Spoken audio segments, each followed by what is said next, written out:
સાહેબ એમ કહે કે નવી સૃષ્ટિને ઘડાવે. નવી સૃષ્ટિ ક્યાંય ઘડાતી નથી આપણા માટે. આપણા માટે કોઈ નવી સૃષ્ટિ બનતી નથી. નવી સૃષ્ટિ ઓલરેડી બનેલી છે. પણ તમારું જ્યારે અનંત નેત્ર ઉગડે, અનંત નેત્ર એટલે આ નેત્ર છે એ કામ કરતું બંધ થાય અને દિવ્ય ચક્ષુ તમારું કામ કરવાનું જ્યારે શરૂ થઈ જાય ત્યારે જે સૃષ્ટિઓ, જે આ જે કાંઈ ભૌતિક સૃષ્ટિઓ છે અને ભીતરની સૃષ્ટિઓ છે ને એનો ઉઘાડ થઈ જાય, પડદો ખુલી જાય. એ પડદો ખુલી અને તમને એ સૃષ્ટિના દીદાર થાય, તમને દર્શન થાય કે પરમાત્માની રચના કેમ છે, પરમાત્માની વાત કેમ છે. હું ઘણીવાર સૂફી સંત હસન અને રાબિયાનો દ્રષ્ટાંત આપું કે હસન અને રાબિયા બે ભેગા થયા. રાબિયાના આશ્રમમાં કાશ્મીરની વાત. હવે કાશ્મીરમાં તો વાદી અને પહાડો બહુ. હવે એમાં હસન બહાર હાલેલા, પ્રકૃતિ પ્રેમી, સૌંદર્ય પ્રેમી.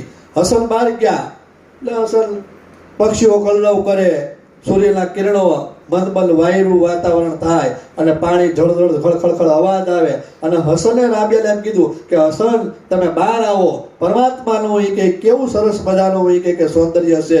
પક્ષી કલરવ કરે, મંદ વાયરું વાય છે અને પવન એ કે મંદ વાયરો વાય છે અને જળ છે એ જળજળ કે ખળખળ એનો અવાજ આવી રહ્યો છે. તો હે રાબિયા તમે કે બહાર આવો, પરમાત્માએ કેવી કે સુપ્રભાત હવારમાં પરમાં કે ખીલાવી છે. અને રાબિયાએ જવાબ આપ્યો કે માયલું હસન કે પરમાત્માએ કે સૂર્ય હારો ખીલાયો છે, પરમાત્માનું કે જળ હારું પ્રભાવિત થયું છે, પરમાત્માનું વાયુ પણ હારું કે પ્રભાવિત થયું. પણ હે હસન તમારે કે એને જોવો હોય તો હું અહીંયા ભીતર એને અનુભવી રહી છું. એટલે તમે ભીતર આવો, અંદર આવો, અંદર. એમ કે વાત આખી ફરી ગઈ. એક બાહ્યની વાત કરે છે, એક ભીતરની વાત કરે છે.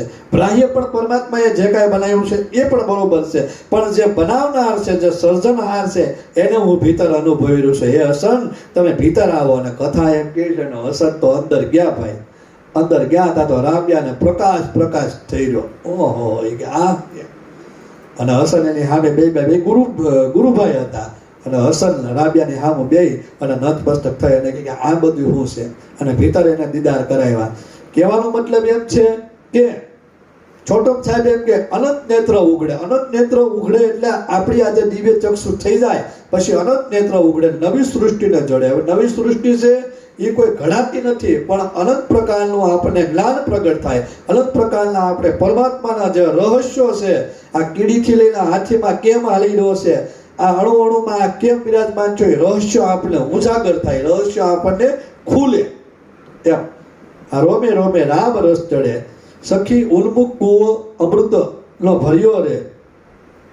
હવે જે કાંઈ આ વાર્તાલાપ છે એ આખો વિષય જોવાનો શરૂ થઈ ગયો છે. એટલે એમ કે આની અંદર જે કાંઈ છે, સખી ઉન્મુખ કુવો અમૃત ભર્યો રે, એ અમૃત પીને બેટ તમે અમર થાશો રે. એ અમૃત પીને બેટ તમે અમર થાય. સુરતા નૂરતા અરે વાર્તાલાપ કરે. હવે અમૃત પીને અમર થાશો એટલે હું? આ શરીરથી તો કોઈ આપણે અમર નથી ને છે એને આપણે જોયા નથી. 7 અમર છે એમ કે ભાઈ, ભર્તૃહરિ, પછી ગોપીચંદ, પછી અશ્વત્થામા, કૃપાચાર્ય, હનુમાનજી, આ બધા છે. એ બધા આપણે અમર જે કાંઈ છે એને કોઈ આપણે નજરે જોયા નથી. હવે એ બધા અમર છે આપણે ખાલી વાતો કરીને આપણે ખાલી સાંભળ્યું, આપણે ખાલી શાસ્ત્રો, પુરાણો, વેદો, ઉપનિષદો અને ઋષિ મુનિઓ સંતોના મુખેથી આ વાત સાંભળેલી વાતો, બરોબર. પણ અહીંયા જે અમરની વાત હાલે છે કે એ અમૃત પીને બેન તમે અમર થશો, તો એ શું અમૃતની વાત હાલેલી છે? એ અમૃતની વાત જે હાલી રહી છે એ અમૃતમાં એમ કહે છે કે જેને જન્મ અને મરણનો ભય મટી જાય, જેને આવા અને ગમન જેને મટી જાય, જેને આવવાનું જવાનું જેને મટી જાય, જેને જન્મ અને મરણનો જેને ભેદ મટી જાય, એ અમર કહેવાય. કારણ કે જન્મવું અને મરવું, તુલસીદાસે કીધું રામ નામ की ઔષધિ ખરી નીતિથી ખાય, અંગ પીડા એને વ્યાપે નહીં, એને મહારોગ મટી જાય. જન્મવું અને મરવું નહીં મોટો રોગ છે બધે કરતા. મારા પેટે જન્મવું અને મરવું આ એક મોટા મોટો રોગ છે. એ મોટા મોટો રોગ છે એ મટી જાય. રામ નામ की ઔષધિ ખરી નીતિથી ખાય, અંગ પીડા વ્યાપે નહીં, એને મહારોગ મટી જાય. એ મહારોગ છે એ એને મટી જાય. એટલે કે ઈ અમૃત પીને બેન તમે અમર થાશો રે. તો ઈ અમૃત પીને અમર થાવું એટલે કે તમે જે ઈ અમૃતનો સ્વાદ જ્યારે ચાખી લો ત્યારે સદગુરુના ઘરની વાત શું છે એનો અનુભવ થવા મળે. સદગુરુ કેમ છે, સદગુરુ કેવી રીતે છે અને સદગુરુનો દીદાર કેમ છે એની ઝલક મળવા મળે.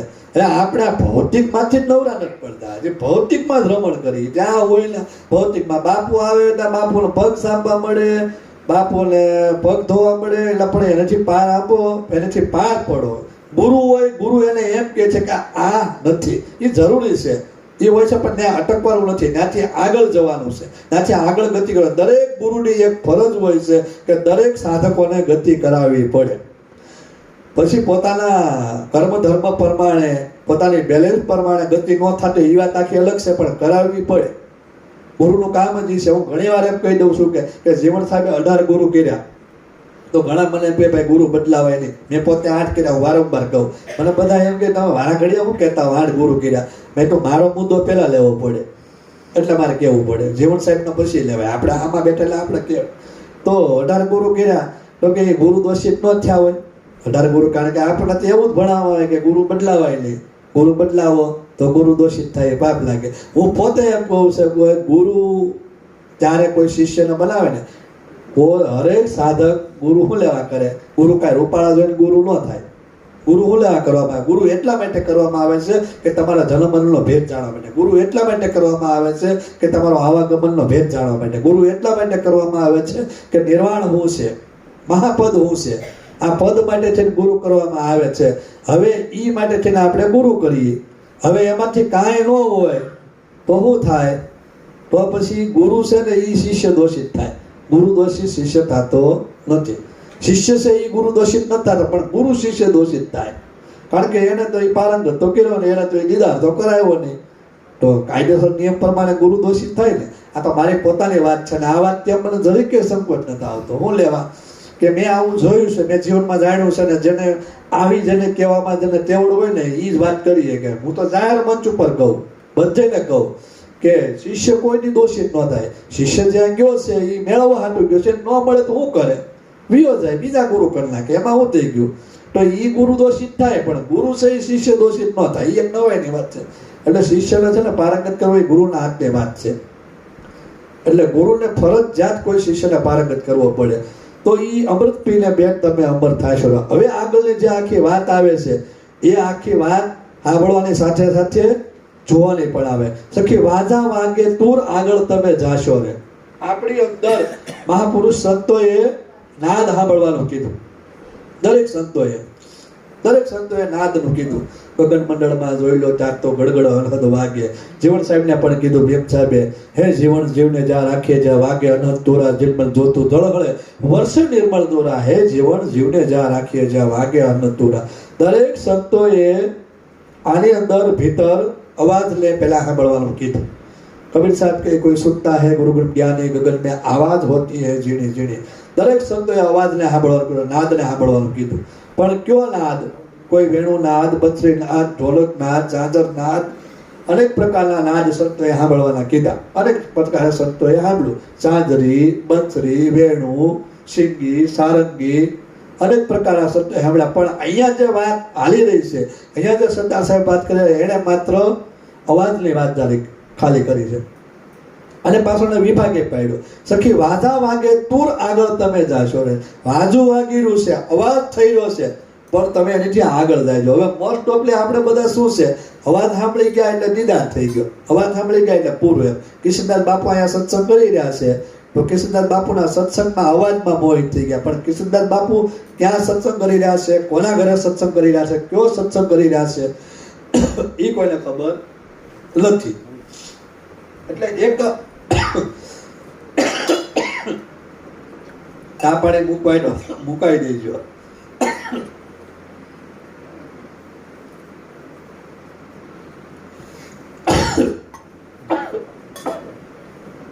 તો બે વિઝન આવે, એક આવે વોઇસનું અને એક વિઝનનું. વોઇસ નામ અવાજ અને વિઝન નામ જોવું. કિશનદાસ બાપુ અહીંયાથી સત્સંગ કરી રહ્યા છે, એ બહાર તો કોઈ સાંભળી રહ્યા છે, પણ તમે અહીંયા મને સન્મુખ જોઈ રહ્યા છો એનું એટલે બે આવે ને, સાંભળવું અને જોવું, બે વિષય આમાં લાગુ પડે. એક વિષય સાંભળવાનો, એક વિષય જોવાનો, પણ બેયનો એક તાલ કરવાનો છે, જોવાનો અને સાંભળવાનો. તો કે સખી વાજા વાગે તુર આગળ તમે જાશો રે, ત્યાં ન મોશો ત્યાંથી પાર જાશો રે. ત્યાં મોહવાનું નથી, ત્યાંથી પાર જવાનું છે. દરેક સંતોએ નાદને મહત્વ આપ્યું, દરેક સંતોએ અવાજને મહત્વ આપ્યું. તો ઘણી ધારામાં, ઘણી સંપ્રદાયમાં ઘણા માણસો છે એ અવાજમાં લીન થઈ ગયા, નાદમાં લીન થઈ ગયા. નાદ સાંભળી લીધું, બળ પૂરો, કાર્યક્રમ પૂરો. નાદ સાંભળીને પૂરું. મને કે બાપુ અમારી અંદર કે અહોનિશી કે ભજન હાલી રહ્યું છે. મેં એ વાત તો સાચી છે, ભજન હાલી રહ્યું છે, પણ ભજન હાલી રહ્યું છે પણ કોના માધ્યમથી હાલી રહ્યું છે એ જોયું? એ ક્યાં છે એ ખબર નથી, પણ અવાજ આવે છે, મજા આવે છે, ઝાલરી વાગે, આરતી વાગે. જબ સાહેબ કે આરતી સુનતા આનંદ સુખ હોય, મુનિલા મન મોય પણ ગગન ગરજે આરતી, આરતી સુનતા આનંદ સુખ હોય. વિશ્રામ સાહેબ કે તો આરતી તો વાગી રહી છે, આનંદ આવ્યો છે, એ વાત એ સાચી છે, પણ કોના માધ્યમથી વાગી રહી છે? ભવાની દાસ કે તમે જોજો આમાં જત્રીનો વગાડનાર કોણ છે? જત્રી વાગી રહી છે, પણ જત્રીનો વગાડનાર કોણ છે એને તો જોવો જોઈએ ને. તો બે વિઝન આવે, વિઝન અને સાંભળવાનું, જોવાનું અને સાંભળવાનું. એક સાંભળવાનું આવે છે ને એક જોવાનું આવે છે. હવે મોસ્ટ ઓફલી બધા સાંભળવામાં લીડ થઈ ગયા, સાંભળી લીધું એટલે બોર્ડ પૂરું, પણ કોના માધ્યમથી સંભળાઈ રહ્યું છે એ જોવાનો આખો વિષય આવે. એટલે સત્તર સાહેબને ટાક કરવી પડી. અહીંયા કેવું પડ્યું, સખી વાજા વાગે તુર આગળ તમે જાશો રે, ત્યાંનો મોશો ત્યાંથી પાર જાશો રે. મીઠા ભગતે કીધું લીમડીમાં થઈ ગયા. અરે બંસરી કી બીચ મેં મોયો સકળ સંસાર, બ્રહ્મા વિષ્ણુ મહેશ મોયા, એનો કેતાનો પારા મુરલી વાગી રે, આ ઘટમાં આ બંસરી વાગી રે આ સુરમાં. આરે બંસરી કી બીન મેં મોયો સકળ સંસાર, બ્રહ્મા વિષ્ણુ મહેશ મોયા. આ બંસરીની બીનમાં, આ બંસરી કી બીચ में બોલે છે, ઘણા બીન में બોલે છે. આ બંસરી કી બીચ में આ અવાજમાં મોયો સકળ સંસાર, કામ ક્રોધ લોભ મોહ આ બધું એમાં મોહી ગયા. મોયો સકળ સંસાર, બ્રહ્મા વિષ્ણુ મહેશ મોહી ગયા. બ્રહ્મા વિષ્ણુ મહેશ એટલે રજસ તમસ અને સત્વ મોહી ગયા. અરે બંસરી કી બીન में મોયો સકળ સંસાર, બ્રહ્મા વિષ્ણુ મહેશ મોયા, એનો કેતાનો પારા મુરલી વાગી રે, આ ઘટમાં આ બંસરી વાગી રે આ સુરમાં. કબીર સાહેબ કે ઉન ઘર की कोई साथ समझाओ, कहो ब्रह्म ક્યાંથી આયા, કાયા છોડકર ચલ હંસા, જીવ ક્યાં જૈસા માયા. બ્રહ્મા વિષ્ણુ મહેશ નહોતા, મૂળે નહોતી માયા, અલગ પુરુષ को जीव નથી, तब आवाज कहां से आया.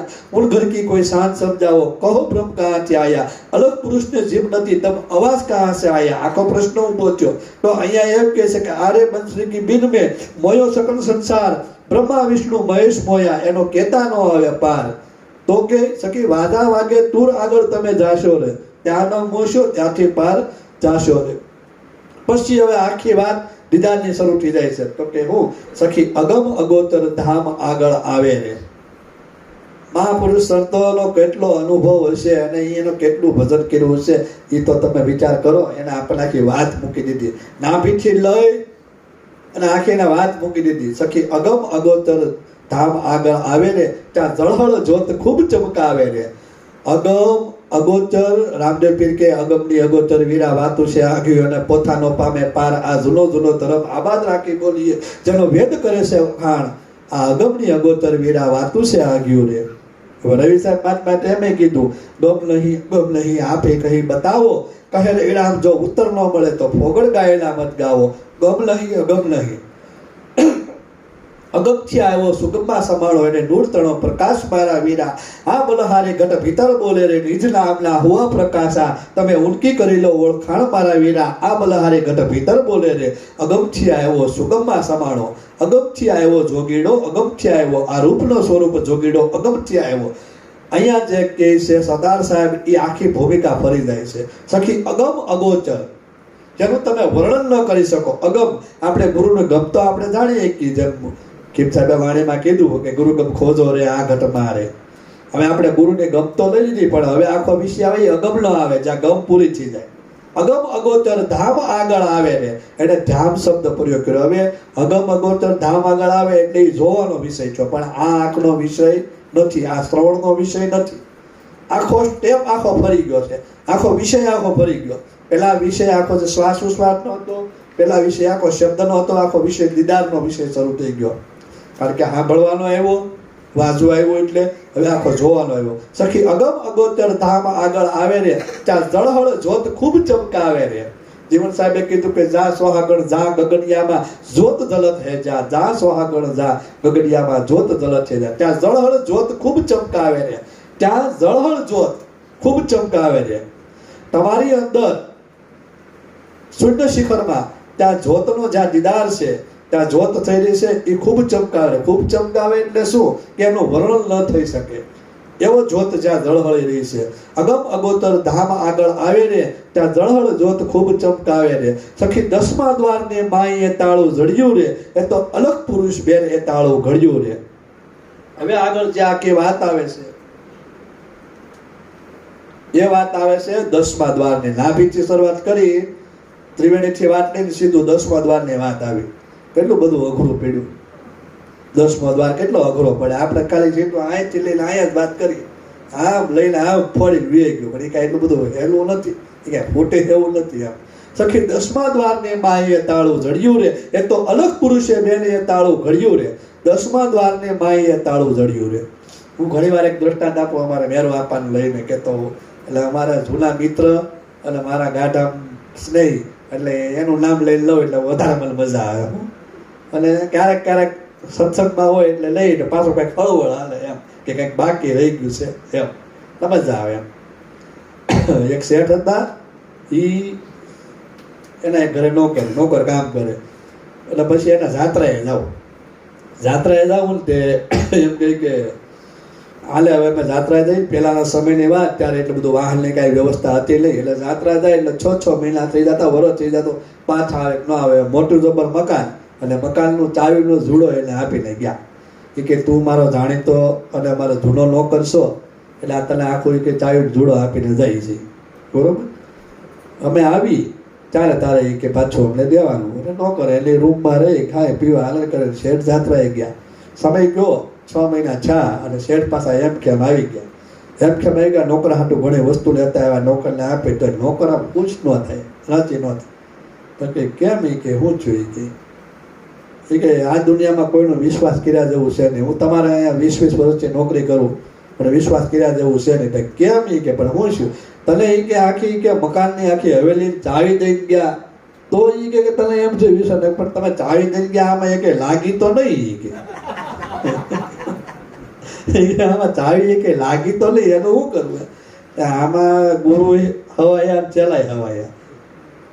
ગુરુ તાળા ચાવી આપી દે તો શિષ્ય ટ્રાય માર્યા વગર રે નહીં, અને શિષ્ય ટ્રાય મારે તો એનાથી કઈ ખુલે નહીં.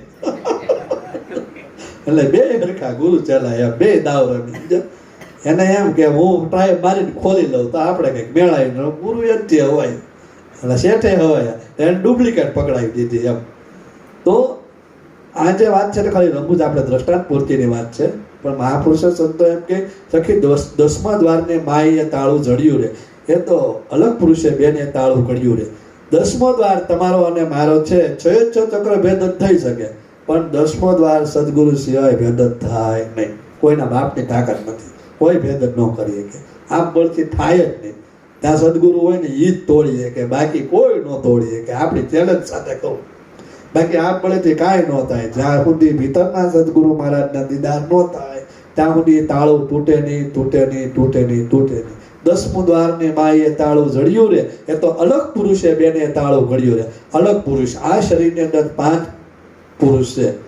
હૃદયમાં પ્રાણ પુરુષ, આજ્ઞા ચક્રમાં નિરંજન પુરુષ, 7 શૂન્યમાં જે હમણાં અમૃતની વાર્તા આવી ત્યાં અમર પુરુષ, પછી શૂન્ય શિખરમાં સત્ય પુરુષ, અને શૂન્ય શિખરમાં અલગ પુરુષ, અને સહસ્ત્રસાર ચક્રની અંદર જે આપણે 10મા દ્વારની જે વાત આલી રહી છે સહસ્ત્રસારની, ત્યાં સત્પુરુષ, જેને આપણે સત્ય પુરુષ કહેવાય, એને આપણે અંશ પુરુષ કહેવાય. એ 5 પુરુષ જે છે ને, એ 5 અનુભવવા જેવા છે, માણવા જેવા છે, જાણવા જેવા છે. પણ એને અનુભવો ત્યારે એક થઈ જાય. ઘણા એમ કહે કે આ તો બધું એક જ છે, પણ એના અનુભવો તો જો જ્યાં સુધી શાક ન બન્યું હોય ને, ઊંધિયું ન બન્યું હોય ત્યાં સુધી ઊંધિયું ન કહેવાય. ઊંધિયું બનાવવા માટે રીંગણા અલગ હોય, સરગવો અલગ હોય, રીંગણા બટેટા અલગ હોય, ટમેટા અલગ હોય, મરચાં અલગ હોય, ચૂરણ અલગ હોય, ગુવાર અલગ હોય, ટીંડોરા અલગ હોય, બધાય શાક અલગ અલગ છે. પણ જ્યારે એ બની જાય ને પછી એને ઊંધિયું કહેવાય, પછી એને કાંઈ બટેટા ન કહેવાય, રીંગણા ન કહેવાય. પણ એ પ્રોસેસ ભેગી થઈ જાય પછી ઊંધિયું થાય, અને એનો ટેસ્ટ બહુ આવે. ઓલું ખાલી બટેટા ખાતા હોય એવું જ લાગે, ઓલું ખાલી રીંગણા ખાતા હોય એવું જ લાગે, ઓલું ખાલી ટીંડોરા ખાતા હોય એવું જ લાગે. પણ ઊંધિયું ટેસ્ટ બહુ એમ છે ને, આ બધું ભેગું થાય ત્યારે ઊંધિયું થાય, નકર ત્યાં સુધી બધું એ નહીં સમજાય. એટલે બધું ભેગું, હવે આમાં કાંઈ ખબર નથી એટલે સીધું એમ કહીને બધું એક જ છે, પણ એક ક્યાંથી હોય? જ્યાં સુધી નથી ખબર ત્યાં સુધી જુદું છે, જ્યાં સુધી ખ્યાલ નથી ત્યાં સુધી જુદું છે. હૃદયમાં પ્રાણ પુરુષ, આજ્ઞા ચક્રમાં કાલનિરંજન પુરુષ, 7 શૂન્યમાંથી 1 શૂન્યમાં અમર પુરુષ, શૂન્ય શિખરમાં અલગ પુરુષ, અને સહસ્ત્રસાર ચક્રમાં સત્ય પુરુષ. 5 પુરુષને માણવા જેવા છે, જાણવા જેવા છે. 5 પુરુષ તો તારા ઘટમાં રમી રહ્યા છે. આ 5 પુરુષ છે ને, એ આપણે અંદર રમણ કરીને હશે, એને જાણવા જેવા છે અને એને અનુભવવા જેવા છે. સખી 10મા દ્વારની માએ તાળું જડ્યું રે, એ તો અલગ પુરુષે બેને તાળું ઘડ્યું રે. હવે શબ્દ પ્રયોગ એવો કરવામાં કે અલગ પુરુષે બેને તાળું ઘડ્યું રે, તો અલગ પુરુષે તાળું ઘડ્યું એટલે શું એમ? તો આપણી અંદર જે ગગન મંડળમાં જે શૂન્ય શિખરમાં જે અલગ પુરુષ જે રમણ કરી રહ્યો છે ને, એને એ તાળું ઘડ્યું. તો કે કેવી રીતે ઘડ્યું? તો ત્યાં એક મર્યાદા છે, એક બોર્ડર છે. એ બોર્ડર જે છે ત્યાં તમારું શુદ્ધ ચૈતન્ય જ્યારે તમારી શુદ્ધ મન થાય, જ્યારે તમારી વાસના જ્યારે લીન થઈ જાય, ત્યારે તમારું આ જે મલિન મન છે એ જ્યારે શુદ્ધ થઈ જાય. અને ગંગા સતીબાએ કીધું કે એવા મનને જ્યારે ગંગા સતીબા શું કહે કે આ તમારું જે મન છે એ 2 પ્રકારનું છે, શુદ્ધ અને એક અશુદ્ધ, એક સાત્વિક અને એક અસાત્વિક. આ જ્યારે તમારું મન જ્યારે મલિન મટી અને જ્યારે તમારું શુદ્ધ મન જ્યારે થઈ જાય અને તમારી સુરતા જ્યારે એમાં પ્રવેશ કરે, ત્યારે એ તાળું ખુલે, નકર એ તાળું ખુલે નહીં. અલગ પુરુષે એટલા માટે કહ્યું છે કે અલગ પુરુષના દીદાર કરવા જેવા છે. પહેલા તો મુદ્દો એ, કોઈ પણ વસ્તુ પહેલાના સમયમાં હતી કે રાજા મહારાજાઓ કે ઋષિમુનિઓ કોઈ ફળ ફૂલ લેવા હોય ને તો આમ સીધા તોડી ન લે, એને એ લોકો પ્રાર્થના કરતા, પ્રે કરતા. આપણે રામાયણમાં જોઈ કે હનુમાનજી મહારાજ જડીબુટી લેવા ગયા ત્યારે એને કઈ ખબર ન પડી, ડુંગરો ઉપાડીને લાવ્યા, પછી બધા લેવા મળ્યા. પછી એમ ન લેવાય, એને આજ્ઞા લેવી પડે કે આને શું કામમાં લેવાનું છે, ક્યાં કામમાં લેવાનું છે, આજ્ઞા લેવી પડે. એમ પહેલા સમયમાં ઋષિમુનિઓ છે ને, કોઈ પણ ફળ ફૂલ તોડે, કોઈ પણ કાર્ય કરે તો એની આજ્ઞા લેવી પડતી, એને વિવેક કરવો પડતો. એમ આની અંદર ભીતર સુરતા છે એ નોડતા આરે વાર્તાલાપ કરી અલગ પુરુષે બેને તાળું ઘડ્યું છે. અલગ પુરુષના દીદાર દર્શન થાય પછી આ તાળું ખોલે. પછી આગળ જે મુદ્દો આવ્યો એ બધે કરતા મારી નજરથી, મારા અનુભવથી બેસ્ટમાં બેસ્ટ મુદ્દો છે. ચર્ચા થોડીક લંબા છે એટલે હિંમતભાઈ મને થોડુંક મેળવા આપ્યું કે તમે 1.5 કલાકથી વધારે સત્સંગ ક્યાં કરી શકો, એટલે આજ તો ગમે એમ કરી 1.5 તો વગાડવો જ છે. અમારે સંભળાવું તો મેં કીધું સત્સંગ કરવો હોય ને મારું ઓડિયન્સ હોય ને તો હું 2 કલાક 3 કલાકે કરી શકું, પણ મારું ઓડિયન્સ જોવે. હવે મેં કીધું એમ તમારે સાંભળવું કાંઈક હોય અને મારે બોલવું કાંઈક હોય. હા, એટલે મારે એ જ કહેવડાવું તો બસ. મેં કીધું એમ કંઈક બોલે તો કાંઈક આપણે કંઈક હાલે, બરોબર? નકર હજી વિષય તો બહુ લાંબો છે, હજી 5 ચોપાઈ બાકી છે. તો મહાપુરુષ આ એક વિષય લઈ લો, પછી વાત કરી. તો આગળ શું કે સખી મહામંત્રની કૂચી લેજો સાથે રે, એ તાળું ખોલીને બેટ તમે વળગી જાયજો એ વાટે રે. સખી મહામંત્રની કૂચી લેજો સાથે રે. મહામંત્ર આપણે કેવો કોને, એ એક મુદ્દો મહત્વનો છે. આખો વિષય આની ઉપર આખો બોલ્યો. આપણે કીધું ગુરુ મારા મહામંત્રનો મહિમા વખાણો બ્રહ્મના ભેદમાં. મહામંત્ર એટલે શું, મહામંત્ર કેવો કોને, અને એ મહામંત્ર કોણ અનુભવી શકે અને એ ક્યારે અનુભવાય, એ ચર્ચા આપણે ફરીવાર ક્યારેક સત્સંગ મળશે, ટાઈમ મળશે ત્યારે આપણે કરશું. બોલ સદગુરુ મહારાજ.